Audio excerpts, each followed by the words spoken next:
All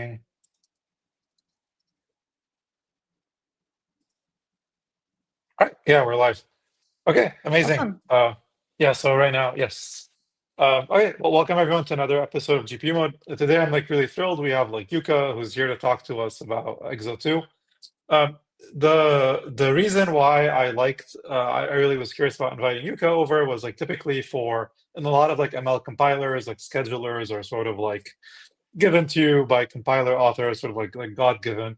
And so when I saw Yuka's doing something like very different and like how to grow them and how to get more people contributing, like I figured I'd be really, really curious to hear from her. So yeah, so I hope you like this. If you have any questions, feel free to put them in chat. And Yuka, please take it from here. Okay, awesome. Thanks, Mark, for the introduction and inviting me here. So as like Mark mentioned, I'm Yuka and a fifth-year PhD student from MIT. And I'm here to talk about our programming language called EXO for writing hardware accelerator kernels. And I suppose you should ask question on the chat and we will address them after the talk. And I suppose that our audience today had diverse background, so I'm going to try to motivate our problem first. So as we all know, single-core CPU performance used to increase exponentially until the end of Denor scaling in the mid-2000s. So the industry had turned to multi-core architectures and specialized accelerators, including GPUs, to drive performance improvements. And for example, modern hardware like Apple M4 has many specialized accelerators like GPUs, neural engine for MLs, and video encoding and decoding accelerators. So this is nice and very exciting, but all of those cutting edge hardware are useless without the right software to leverage their potential. So I'm showing my broken Android phone here. It might have very impressive hardware, but it's only being useful as a paperweight at best. So my point here is that hardware is a brick without the right software to leverage their potential, and we need software that can maximally exploit the capabilities of the modern hardware. And of course, the question is how to do that. So let's consider this simple matrix multiplication. And the computation itself is really simple. It's like C plus equals A times B. It's like what you would expect. But if you were to implement this directly in Python, you would achieve less than 0.1% of peak single core CPU performance. And even with C, with the highest optimization settings, the performance won't exceed more than 1% of the CPU's potential. And this is because the gap between this straightforward code and the optimized code is huge. So industry-leading GEM implementations like OpenBLAS has to draw these diagrams to design intricate blocking strategies, which ends up in pages and pages of these C and assembly code looking like this.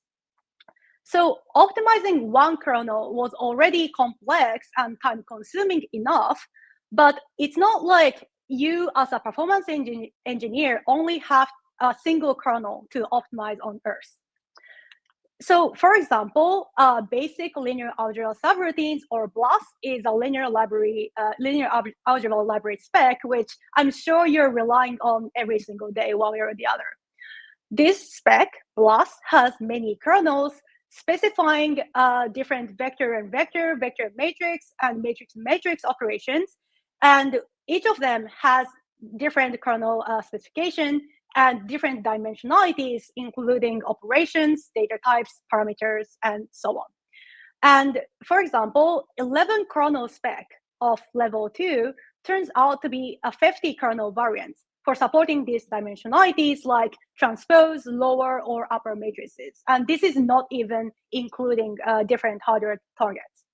So it's important for a performance engineer to optimize many kernels productively, not just one kernel. And the good news here is that there are existing many programming languages to help performance engineers become more productive. And those are, of course, like different languages and approaches with different abstractions, but all of them have to balance this trade-off between performance engineers wanting control over optimization to reach the peak performance that they want, and compilers automating other concerns to improve productivity. So there is an inevitable tension between which decisions should be automated and which decisions should be left for the performance engineers. And all the programming languages I mentioned in the previous slide try to define a good boundary for their abstraction and application. And for example, one example is of like this kind of boundary decision is a functional equivalence. So compilers can ensure the functional equivalence of the original and the optimized code so that performance engineers can spend time doing actual optimization instead of debugging the indexing bugs. And those languages are called user-schedulable languages, or USLs in short, and they became popular over the last decade. With USLs, users first define this specification of what to compute as an algorithm. And just as an example, in our language called EXO, the algorithm specification looks like this. It's basically a vanilla, Python loop, which maps trivially to C. And in addition to this algorithm specification, performance engineers also provide. I'm really sorry to interrupt you. Is this like actually Python, or it just looks like Python? Oh, it's a Python embedded DSL, so it's Pythonic but not Python. Got it. Okay, thank you. No worries. So that was the algorithm specification, but performance engineers like writing USLs also provide these schedules that describes program optimization or how to compute the original algorithm. And optimization can be described using those primitives like reorder and split, which describes, again, the code transformation of the algorithm. Like, for example, reorder, literally just like reorder the inner and outer loop like this, and split will split the loop into outer and inner loop without some tail case. And those are usually called loop level optimization, which USLs usually supports. And very importantly, the equivalence of the transformation via those primitives are checked by the compiler. So when the low-level complex target code is generated by a compiler taking in this algorithm and schedule, we know that the input algorithm and the optimized code are functionally equivalent. And this is very important, not just for aesthetic, like PL, mental exercise, but for your productivity. Having schedules with guaranteed equivalence let performance engineers focus on being creative and actually optimizing programs rather than fixing cryptic indexing math, especially when getting all the indexing math right for accelerators is generally very hard. So this was the high-level overview of what USLs are, and this is great. We get functional equivalence, but USLs, like other programming language paradigms, have a big problem, which is that compiler automation works until it doesn't. And when the compiler automation ceases to work, performance engineers have no choice but to actually write a low-level code in C or assembly. So let's take actual USL example, a popular USL called Halide. Halide gives performance engineers the control to navigate data locality, parallelism, and redundant computation, and it automates other concerns like bound inference and instruction selection. And this is nice, and Halide proved to be very productive for many of the use cases, but it doesn't always work well. So, for example, even as a very mature system, Halide's instruction selection had to be improved in recent years with papers called Rake and Pitchfork. And this was because fundamentally, when Halide performance engineers comes up with a better instruction selection than the Halide automation, they have no choice but to fix the compiler itself or give up and just write a C code directly. So this puts a lot of pressure onto Halide developers to constantly improve their instruction selection. Also, even to this day, Halide does not support tensor accelerators like Tensor Cores or Gemmini. And because this is, in general, accelerators tend to expose more control to software, which makes this separation of control automation boundary very non-trivial. So for example, tensor accelerators and modern GPUs in particular expose like super complex memory management to software, whether we like it or not, and handling them is crucial to achieving the peak performance. But there are open questions of should USLs automate the generation of those explicit memory management instructions, or should they expose this memory management instruction to performance engineers? And if so, like how should they get exposed? And I'm not going to answer this question right now, but just to give you a sense of how non-trivial defining this boundary for accelerator instruction could be. And when we turn to the other side of this boundary, on the left-hand side, prefetch and storage folding were automated when Halide was initially designed, but it had to move across this boundary years later because performance engineers using Halide just wanted to control those decisions by themselves because they could do better. So in reality, my point here is that even in mature systems, this control automation boundary is not perfect and is often blurred. And this is because when things go wrong, like the existing automation not working and performance engineers wanting more control, there's no way but to modify the compiler itself. And another drawback of this design of existing ESL is that they're not really designed for the code reuse. So these are Halide schedules for Harris corner detector and unsharp masking. And you can see that there are code duplication, not only across two kernels, but within one kernel as well. And this pattern of stored, computed, and vectorized is not just a random pattern, but it's called sliding window optimization. And it's a very common optimization pattern in image processing. But without a way of reusing those optimization patterns, you have to write a lot of similar but subtly different scheduling logic over and over again like this. And you can imagine that like this becomes a nightmare for supporting things like plots, because again, you have this Cartesian product of dimensionality, and writing a lot of similar but subtly different schedules will be very painful. So the design goals of existing USLs is that first, they support a fixed set of scheduling operators that are designed very carefully at the ergonomic level. And this is for a specific application or a class of optimizations in mind. So this control automation boundary were designed to be fixed. And then next point is that USLs traditionally didn't have a good facility to support the reuse of the scheduling code.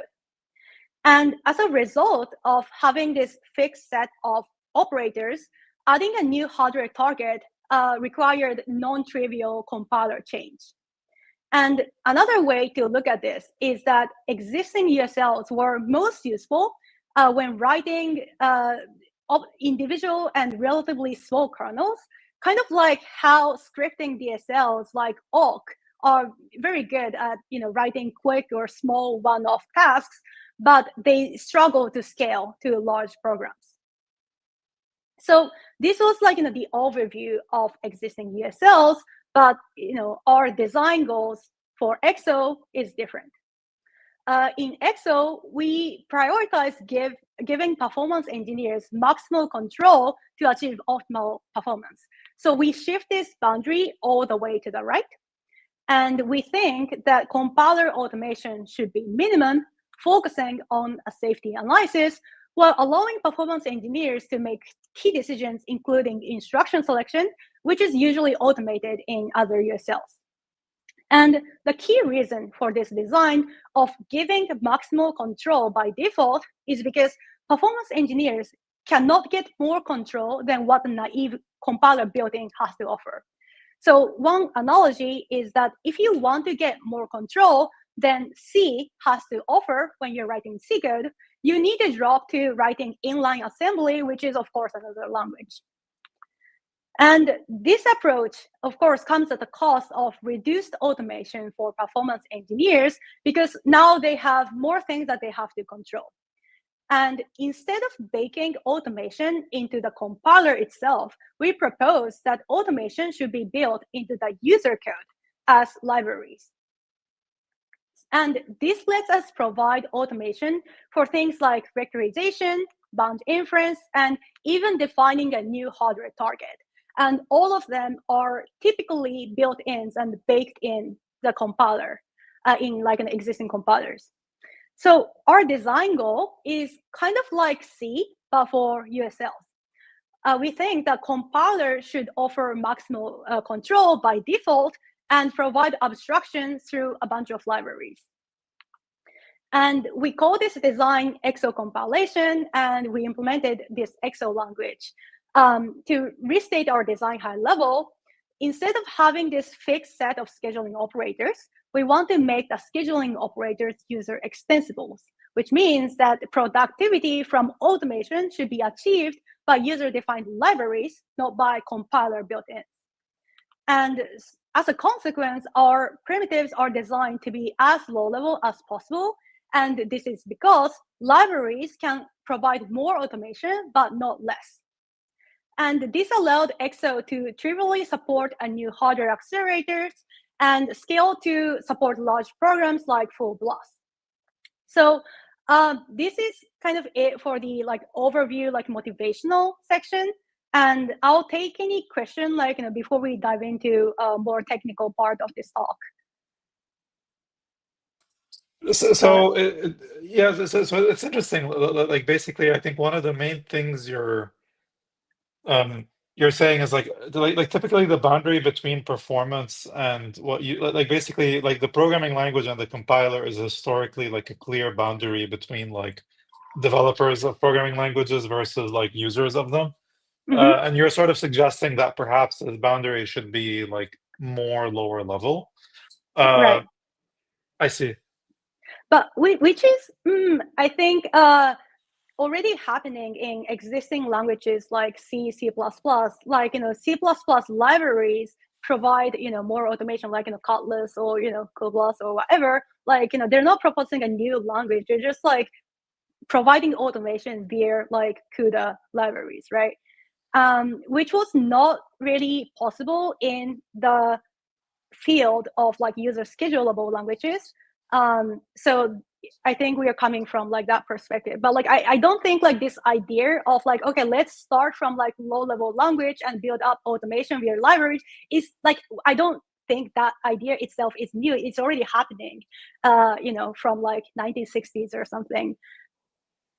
Yeah, I mean, at least like trying to map it to some areas where I have like a bit of experience is like for example, like users of Torch Compile will often come to us like asking for like a specific like optimization pass. So whether that's something like padding your inputs such that they're powers of two, or like fusing QKV projections, they tend to be fairly specific things that are solvable either via like template matching or via sort of pure functional transformations, but that's about it. This is sort of like the extent of the ways I see people hack on the compiler today.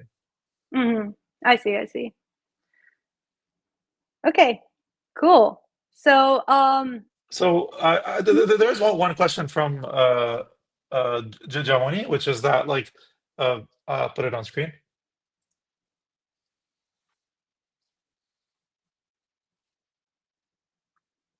lower level precision data formats and user-defined formats are increasingly important. Yeah, this is like a really good question.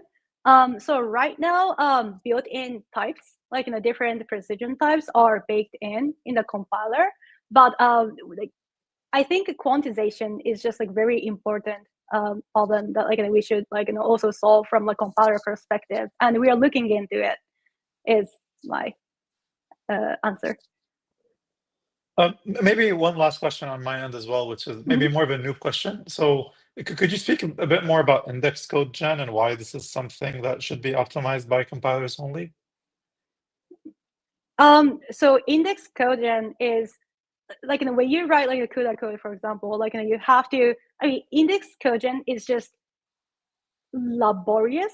Like we just think that like that shouldn't be like handwritten by users because it's inherently like it will break your functional correctness of your kernel like if you get it wrong. But it's also like handling indexing math like correct is not really the center of a performance engineer's job description, right? Like, we just want to like automate those tedious maths in the compiler, because like compilers are really good at like reasoning about like polyhedral indexing maths, and it's like really trivial to do those symbolic analysis in the compiler, but like if like users try to do it manually, it's just like very painful, right? So we just think like that is a good kind of clear separation between what is compiler's job versus like what is performance engineer's job. Yeah, sounds good. Thank you. Cool. Thanks for asking a lot of questions. And so there are like two parts of this talk. But first, I want to talk about like how you can implement a new scheduling operators like vectorization or bound inference in the library code. To like kind of ground us a little bit better, let's look at this concrete vectorization process in Excel. So this is a Saxby code in Excel where seq stands for sequential loops and buffers of x and y are in DRAM. And we want to try to vectorize this scalar Saxby code and target AVX2 instructions. And the single precision vector width is 8. So let's divide this loop into two IO and II loops like this. But this still doesn't exactly look like a vectorized loop because x and y are still in DRAM and are just scalars. But to use vector registers, we need to stage this computation to AVX2 registers. And then we can expand this register dimension to 8 and fission loops so that each of those II loops looks like vector instruction, kind of. Like the first II loop is loading from Y to var1, which is a VX2 register, and the second loop is broadcasting alpha to var3, which is another AVX2 register. And finally, we can replace those vector instruction looking loops with calls to actual vector instructions. So finally, we get this vectorized code in Excel, and we can trivially lower this code to C and run it on AVX2 machines, which will be much faster than the original scalar Saxby. And to recap, like what we just did is that we started from this very simple scalar Saxby code, transformed this code 4 times, so all the intermediate code were, of course, in Excel. And every step of this transformation preserves the functional equivalence. And again, this functional equivalence is very important because we want this vectorized code to still compute the same Saxby and not anything else. And this process that I described here is actually Excel's scheduling process that transforms this simple starting code to its optimized version by applying those scheduling operators like split and stage compute. And the actual scheduling code looks like this, taking the scalar Saxby as input P, dividing the loop by split, staging compute, and replacing the loops with vector instruction. So this is a user scheduling process, and we just think that it's more productive way of optimizing the code than writing this final vectorized code manually. So here, like we managed to vectorize one kernel, Saxby, but Saxby is actually just a tiny part of BLAS.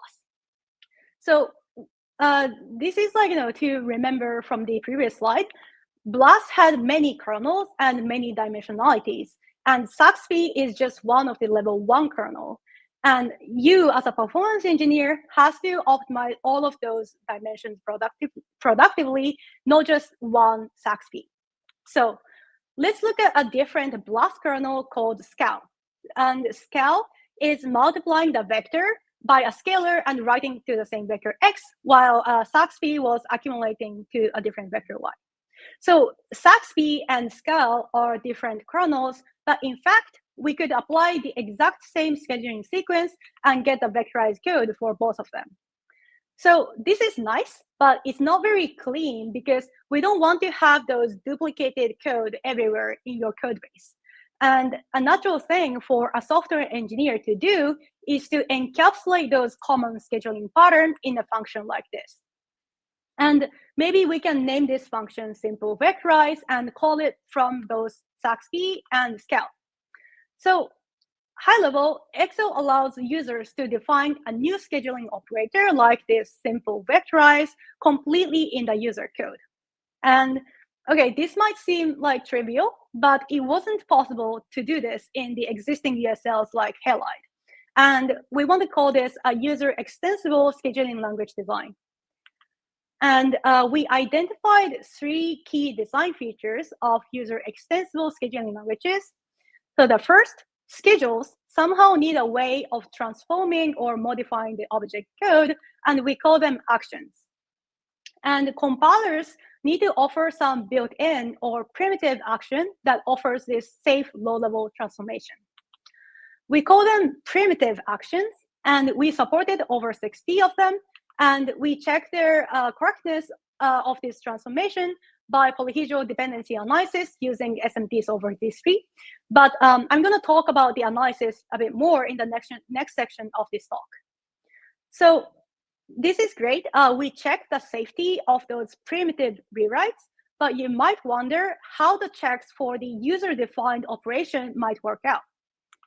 And this was an obvious idea in hindsight, but because each of those primitive actions is guaranteed to preserve functional equivalence, user-defined functions like simple vectorize, which is a composition of those actions, is also guaranteed to preserve functional equivalence just by composition. And this is very powerful because we can build up more complex operations from a simpler operation and get safety check basically for free. And actually, those scheduling operators, stage compute, fission into singles, replace all, are also user-defined operators and not compiler primitives.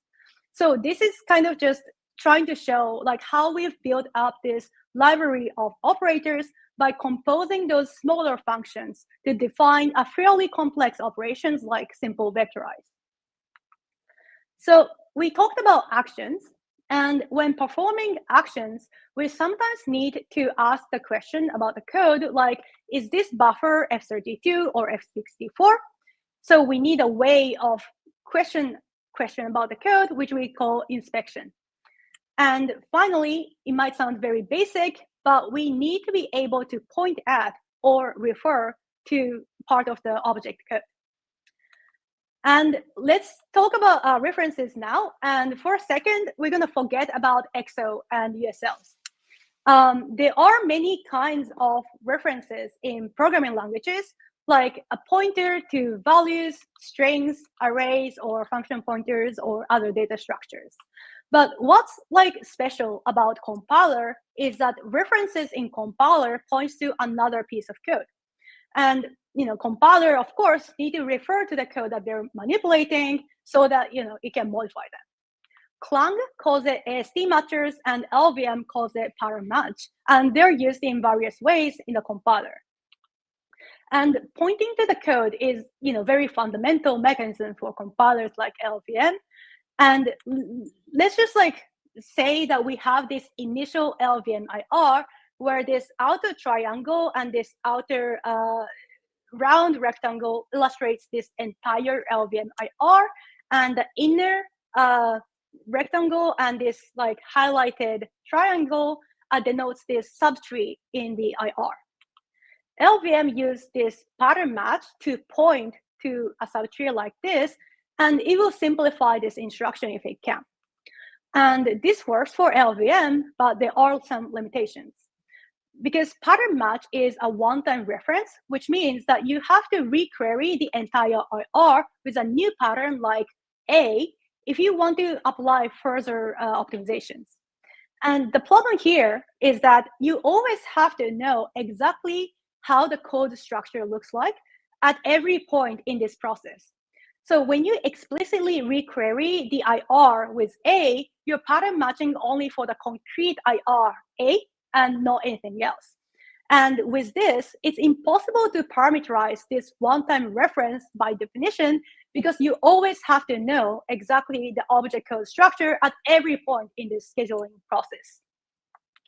So for us, for USLs, one-time references are insufficient, and we need a stable reference. And let's say we have this initial object code P, and P is pointing to this entire tree, and a reference C pointing to one subtree like this. And each EXO scheduling operation takes a procedure P and a reference C like this. And reorder loops reorders the loops that we saw in the previous slide. So the code looks like this after applying this operation. And the updated P will point to the new object code like this. And we want C to keep pointing at the same subtree after the transformation, because this is going to be obviously convenient for scheduling, because you can keep using the same reference without knowing the exact structure of the transformed IR. And in EXO, we propose this thing called cursors to support this stable reference. And a cursor is represented by path, which records the navigation of the AST, which is quite simple. For example, this bottoms shows this path representation of a cursor that is pointing to this object code Y. And body 1 means the second statement in the body, so it's pointing to this loop. And body 0 means the first statement in the body, so pointing to this assignment. And right-hand side is, right-hand side of this assignment. Left-hand side is the left-hand side of this binary operation add. So, Y is represented by this cursor path representation. So, okay, this is not that difficult, but what happens after this code gets modified by the schedules, right? So if you unroll this J loop, this path representation for Y becomes invalid, basically. So the path representation itself is not quite stable, and we need something other than this. So the next feature of cursors that provide this stable reference is called forwarding, which defines how the path should get updated after an action is performed. So we can take those two statements and replace them with a single statement like this. And when we do this, we want a cursor that's pointing to those statements to keep pointing at this replace statement even after the transformation. So the forwarding rule for this might look like something like, okay, we preserve the existing path to other parts of the subtree, and the path to the old tree should remain valid. And we defined this forwarding rule for all 60 of the compiler built-in primitives. So that's how we achieve stable reference through cursors. But we want to see how cursors could be used in actual scheduling process. So let's say that we have a scheduling library function called foo on the left, and the function argument P is pointing to the object code procedure, looks like this. C is pointing to this I loop, and another cursor D is pointing to this if statement. So the entire tree might look like this in this AST downward traversal cursor path representation. The first action, reorder loops, will reorder the loop C is pointing at, so it will reorder loops I and J. So after the rewrite, it will look like this. And after that, C the body will point to here because C was pointing to the I loop, and fission will fission after the cursor. So it will look like this after fission. And reorder before takes a cursor D pointing to this if statement, and reorder before reorders this statement before the loop. So it will look like this. And finally, replaces this I loop that cursor C is pointing at to load. So it becomes like this. And so the object code here, after this foo scheduling process, might look like this. Cursor C is pointing at this load, and this might be a cursor path representation for this object code. But important thing here is recall that C was pointing to this while loop at the beginning of this function foo. And somehow the same cursor C managed to stably point to the same subtree throughout this scheduling process on this transformed procedures P. And this is achieved by the thing called cursor forwarding that we defined. So we want to see a bit more like realistic user level scheduling function. This code, tau2d, is very simple, consists of 3 primitive calls, 2 divide loop and 1 lift scope. Vectorize, this is a bit more general version of simple vectorize. It's a bit more complex because vectorize itself is calling into other user-defined functions like parallelized reduction. But the point here is that we can build a fairly complex operators like tau2d and vectorize in the library code. And importantly, like all of those user level functions like vectorize are also guaranteed to preserve functional equivalence, as I explained, just by composition. And this is possible because of those cursors that are highlighted in red provide a stable reference throughout this scheduling process, and it allows parameterization of those scheduling functions. And collections of those individual user-defined functions eventually becomes a library. So I can pause here for a quick question before we'll switch gears and talk about like defining hardware target in the library. Cool, thank you, Yuka. If folks have any questions, please go ahead. In the meantime, I had 3. So do you mind going back to your previous slide? Mm-hmm. This one? Another one before. Yeah. So here, considering this is Python, this is not like an eager execution model, right? So you're not like actually executing this line by line, right? So the left-hand side scheduling functions are written like this is pure Python. Mm-hmm. So it is executing line by line. Oh, I see. And so then, like, can you also mix and match like Python features? Like here, like, could you just like, or is this like, or are these like only the functions that you can call here are the functions that are in the DSL? Sorry, can you articulate what you mean by mix and match Python functions?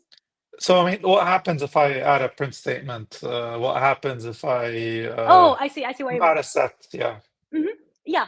In that sense, like you can totally interact with other Python operators, like print. Like we use print for debugging all the time. But the one kind of like constraint is that like those operators like reorder loops fission, like those are compiler built-in actions, and the compiler built-in transformation encode this forwarding rules. So forwarding rules like tells compiler how to forward this cursor to like a different part of the scheduling process. And so you cannot just write your own like AST rewriter on P and just like return like arbitrarily, rewritten procedure P and expect the compiler would forward it. Like, if that makes sense.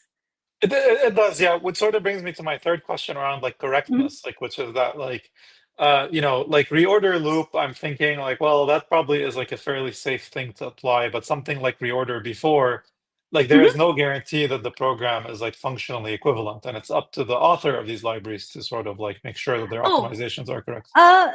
So that is like slightly inaccurate. So like you reorder. Like reordering to statement, right? Like just changing the execution order of like this statement and this like arbitrarily is like of course incorrect, and that because like so EXO internally has a very like heavyweight analysis mechanism, and for example for like so we determine if it's correct or not to reorder to statement. And if you're talking about reordering to statement, like we check a commutativity of two statement blocks. So basically the rule is that like if all the right of statement 1 and all the read, write, and reduce effect of statement 2, the intersection of those two effects are empty set, then, and vice versa, like all write effects of like statement 2 and all the write, read, and reduce effect of statement 1 are empty set, then we can reorder these statements, right? So the checks of like, is it like, safe to reorder those statements or not, is handled by static analysis in the compiler. Okay, understood. Yeah, that makes sense. So you don't allow people to write incorrect things or shoot themselves in the foot, basically. Yeah, Okay, exactly. it makes a lot of Yeah. sense. Okay. Yeah, as long as like users use compiler provided, like these are low level, like very low level primitives, and we expect like users to write like more complex optimizations like vectorize by themselves, but like as long as they're using those like building blocks provided by compiler, we guarantee functional equivalence of those operators, and also we handle the forwarding of those pointers, basically. Got it. Yeah, thank you. Cool.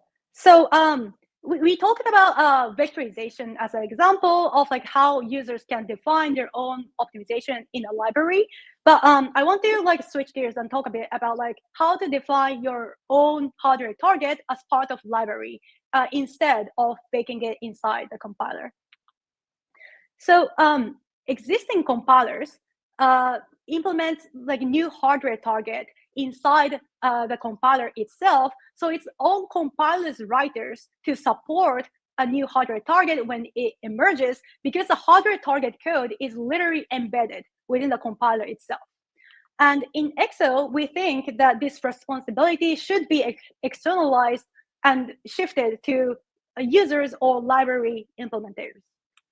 And we think that this externalization is nice when dealing with proprietary hardware interfaces and during this development of a new hardware, because the ISA is very unstable. And by externalizing the hardware definition, you don't have to modify, or you don't have to modify the compiler repeatedly. Git pull every night and like try to keep up to date with like the main compiler development. And I think having a modular compiler system like this is quite necessary, especially during now where we have like so many commercial accelerators and all of them get substantially updated every 12 months. And so we want to define hardware targets externally as a library. And we do this through instructions, memories, and configuration state. And we're going to use this Gemmini accelerator as a running example. So Gemmini Accelerator is a historic array-based accelerator developed at UC Berkeley, and that has been taped out to ASIC, used in different projects in research and industry. And it only has 3 key instructions that are relevant in this talk, which are load, matmul, and store. Okay, so the load instruction can be defined like this. And this is just how you would expect to define normal Excel algorithms as procedures. And the only difference is this @inster decorator instead of @proc, which is a procedure. And this indicates that this is a hardware instruction. And now we want to define like accelerator memories. So array buffers are annotated with memory space specification, which indicates which memory this buffer resides in. So for example, gem scratch here is a buffer annotation for Gemmini scratchpad memory. So load is an instruction that takes source in DRAM and load it to dest in Gemmini's scratchpad. And those memory classes are defined in user library as regular Python classes, and it lets hardware designers specify memory details like sizes, supported precision, and other relevant memory parameters. And the final thing here is this thing called configuration state. So Gemmini has hardware configuration registers that dynamically alters the behavior of basic instructions. So for example, stride parameter has to be set to control the stride of data that is loaded from main memory to the scratchpad. So on top of what we defined in the previous slide for the load instruction, we have to add this assertion to the load instruction to specify that the stride parameter has to match with the first stride of the source buffer. And just like how memories were just modeled as Python classes, configurations are also represented as classes tagged with @config keyword. And now I'll walk through like how configurations are actually used, because I think this is what makes Exo's analysis quite unique. The left-hand side is a pseudocode for Matmo for Gemmini, but actually, as shown on the right here, these load and compute and store instruction actually rely on setting those configuration states like config load and config conf and so on. But resetting this configuration state every time before each instruction is super expensive, both because it clutters our inner loop and also because it flushes the other hardware pipelines. So ideally, we want to hoist all of those configuration instructions out of the loop like this for efficient execution. And you might think that, okay, this optimization is like really Gemini specific, and it's a great candidate for a library function, because like if you are developing a software library for Gemini, you want to do this kind of optimization again and again, like in different kernels. So we can encapsulate this hoist configuration instruction to a library function, and that's indeed what we did, which I'll talk about in the next section. But here, I want to talk about the underlying safety reasoning, because is it like actually safe or unsafe to hoist the configuration instruction like this? And that is quite non-trivial. Actually, it's not safe. This is functionally inequivalent, because the transformation would lead to incorrect behavior for our loads, because both A and B loads would use the same configuration from B, the last set configuration, rather than their respective configurations. So we ultimately resolved this dilemma through hardware-software co-design. So we asked Gemini hardware designer to expose different versions of the load instruction to the software interface, and that allowed us to set independent configuration state for two different loads. So config load 1 is only affecting load 1, config load 2 is affecting load 2.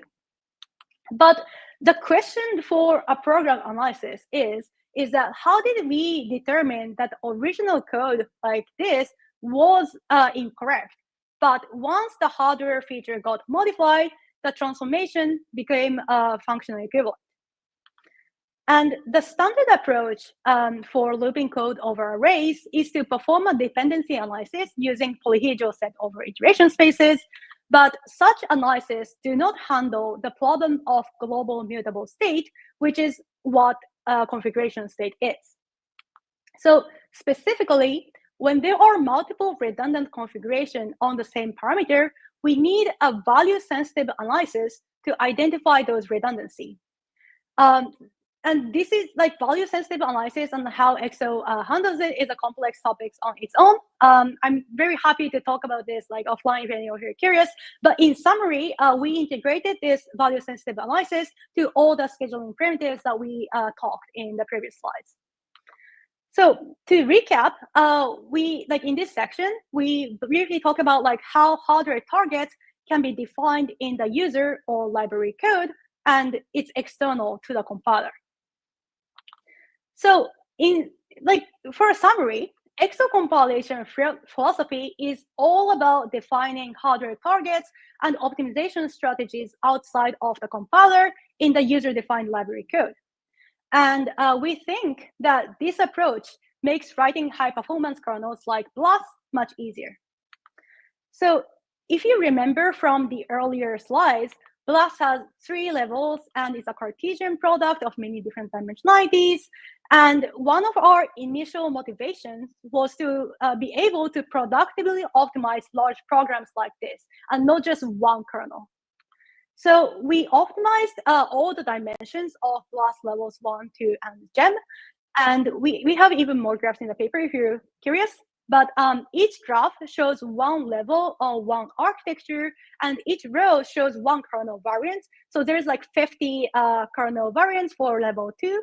And this row, for example, means that single precision triangular matrix vector multiply with lower triangular, non-transpose, non-unit as operational parameters.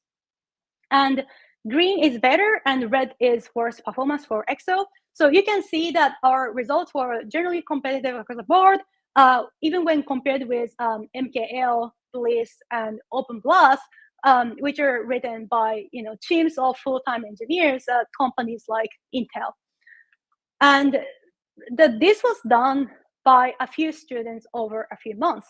So we implemented those scheduling libraries with functions like simple vectorize, which is much less than 2,000 lines of code in total. And using those library functions, we implemented application kernels like GemV and Gem with all the different variants like transpose and non-unit and so on. And again, it's a few hundred lines of code in total. So as a comparison, OpenBlast lines of code for level 1 dot is 244 lines, and GemV is 1,800 lines of code. And that is a code count for a single kernel for a single Haswell architecture.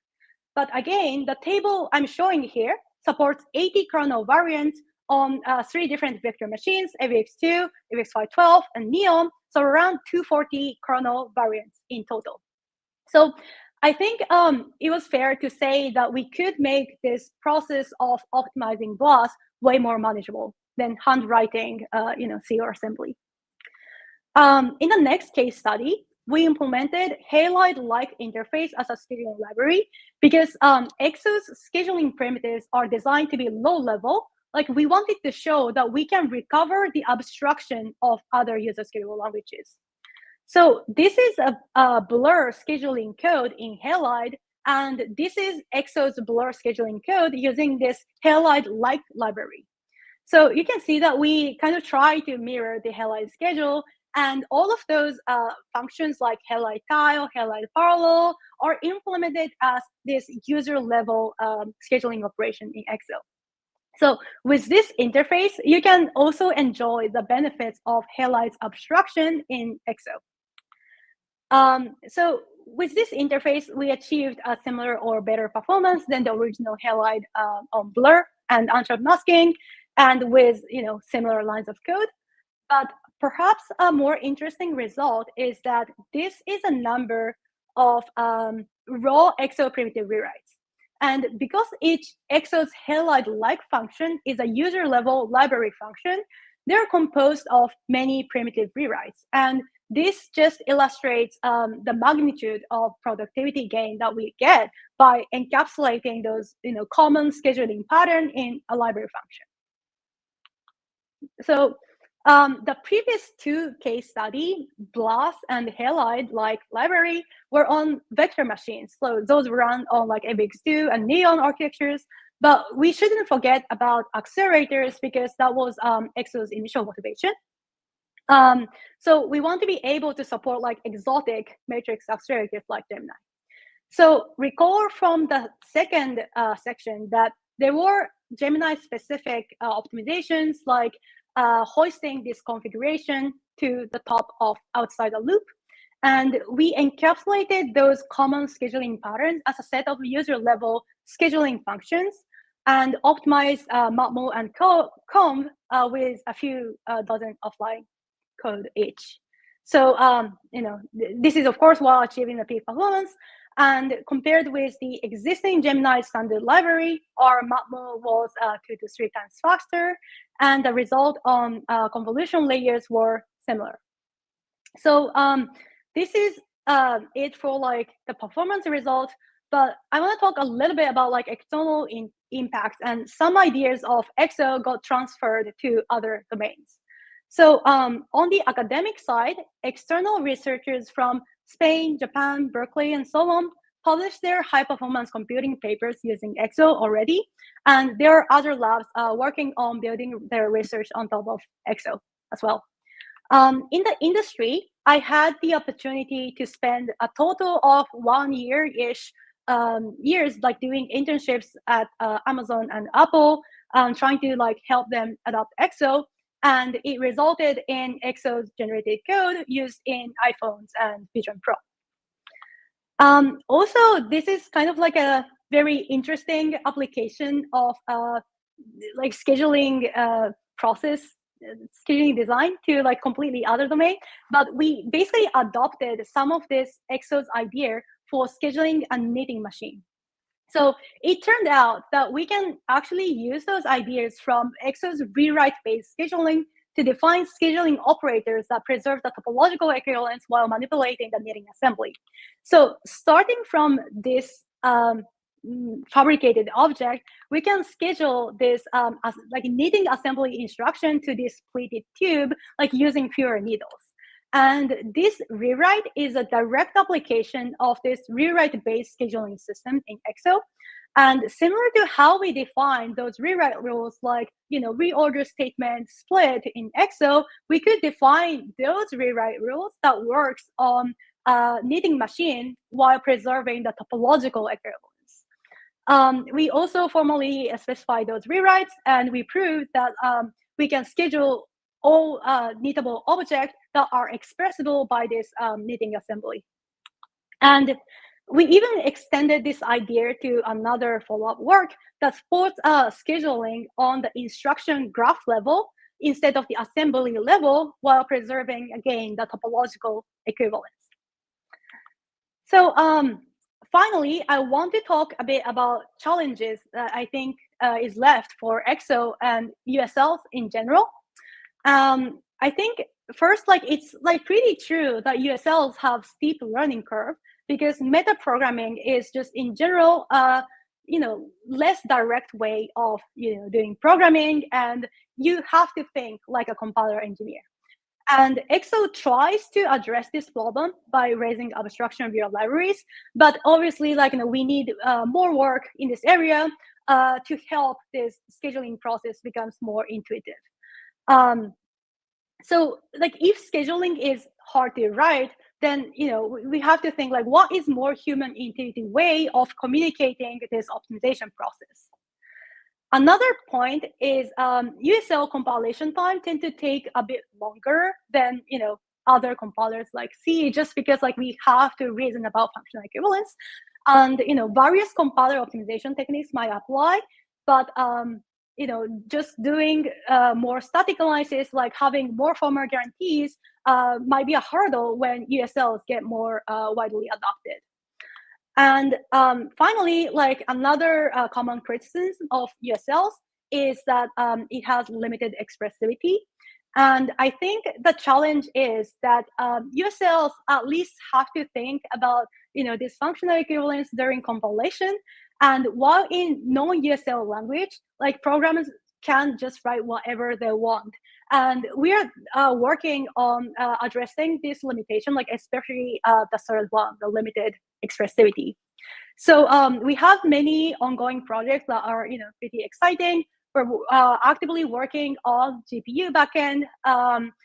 This abstraction interpretation based value sensitive analysis is is trying to address this limited expressivity problem in USLs, and there are other people from other universities working on various projects as well. So this is my final slide.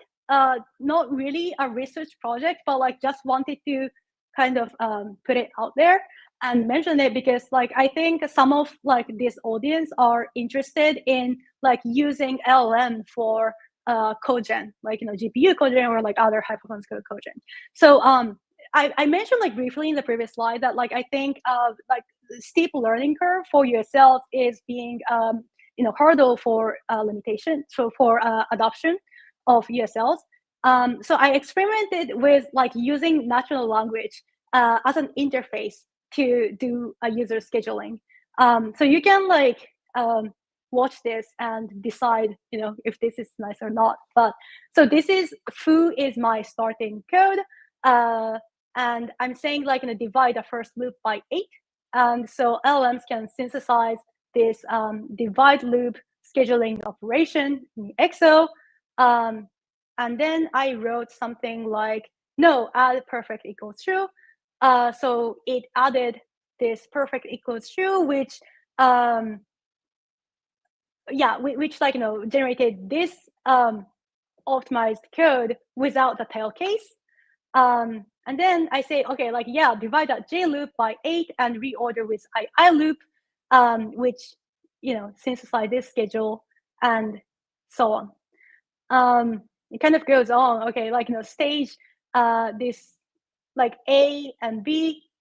I'm gonna stop here, but basically, this is just kind of trying to show that maybe having this like natural language English interface and letting like LLM or whatever like generate those scheduling operation, and let compiler actually parse and analyze those like scheduling operators, like ensures functional equivalence like throughout the optimization process, might be one kind of future direction of like how scheduling languages are used, and also like how we as programming language community can interact with random text generators like LLM.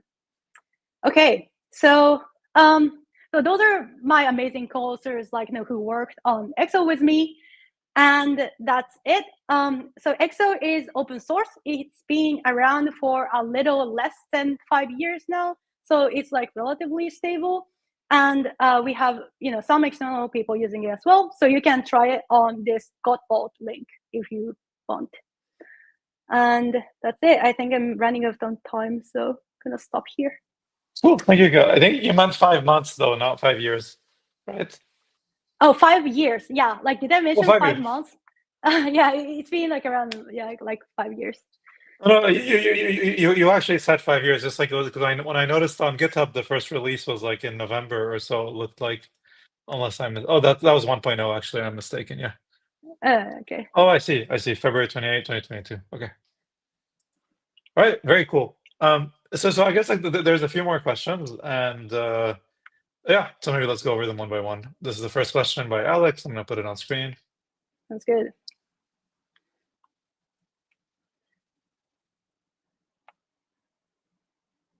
Yes. Okay, let me go back to my earlier slide. Yeah, you're absolutely right. That you mentioned that flexibility comes from code composability. Yes, and so those are like tau2d and vectorize are like user-defined composed operations, right? And then you also asked about primitive set of ops that are defined, and that is on this slide. So those are the set of primitive actions that are offered, like those are compiler built-in transformations. And we check the correctness of like those primitive actions. Like we designed them to be like very low level, like okay, like swap to statements and so on. And we built up those like tau2d and vectorize by composing those primitive operations. Does that answer your question? Yeah. I mean, like I had a similar question, so I think at least it did for me. I guess yeah. Like the other two questions I had were, I was wondering, could you go back to like, I think you had two slides on like maximal benchmarks on GPUs. Not on GPUs, but Versus halide, right? That's what that was. oh, versus halide. So this is unsharp masking and blur. Oh, I see. Yeah, I'm sort of curious to ask you about GPU support in general. Has this been something like y'all have been considering? Like, if so, why? Why not? Yeah. We're like we have been working on GPU support for like a little bit less than a year now. And you will hear more update as we publish our paper. But it's going pretty well. Okay, sweet, very cool. And I guess like the last question, like I guess this sort of relates to your demo as well near the end, like with the LMs. Like, are there like any? Actually, maybe before we go there, I'm gonna go over Alex's question first again. He has another question.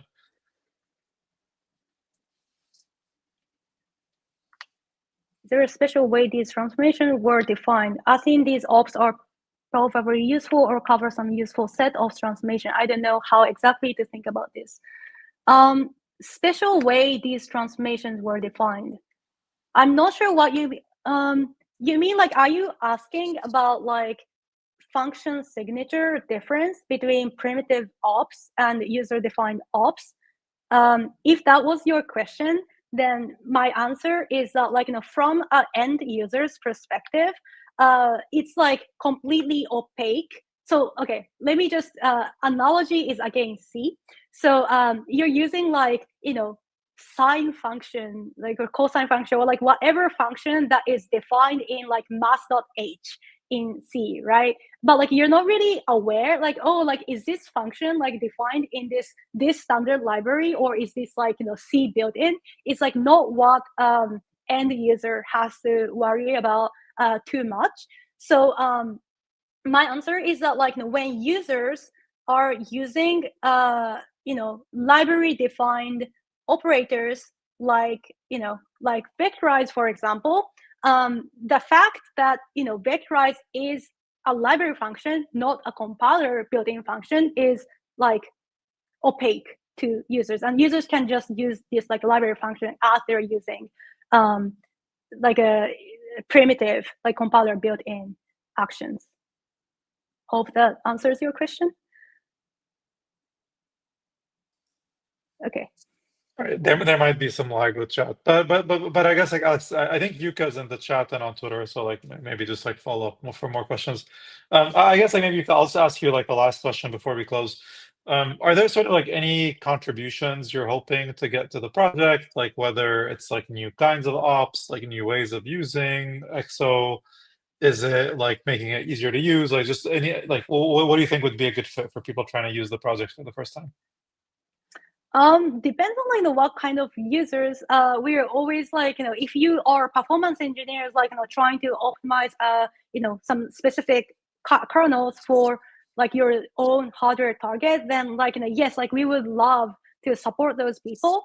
Like if they wanted to use it for like their own like high performance computing project, like that's like something that we really do support. Let me know like if you want to use XO. If you want to like contribute to more of the compiler side of XO, that's more like in the realm of that's more like researchy, and that needs a little bit more kind of like hands-on tutorial to like get on board with like compiler development. And yeah, right now like I'm not really sure like if like we usually like onboard people who we have like connection with in terms of like contributors. So we're not like actively super looking for like compiler development, but we're always like very happy to support like users, if that makes sense. Yeah, I mean that's exactly the audience like I had in mind, which is more people doing interesting performance work that are not happy with the existing languages. Yeah. I see. Uh, Cool. Well, thank you so much for coming on, Yuka. I guess like for next week, we have the Factorio learning environment, folks. But in the meantime, if you have any questions about EXO, and like Yuka said, it's an open source project. Go to the GitHub and ask questions. And thanks again, Yuka. Okay. Thanks a lot for inviting me. This was great.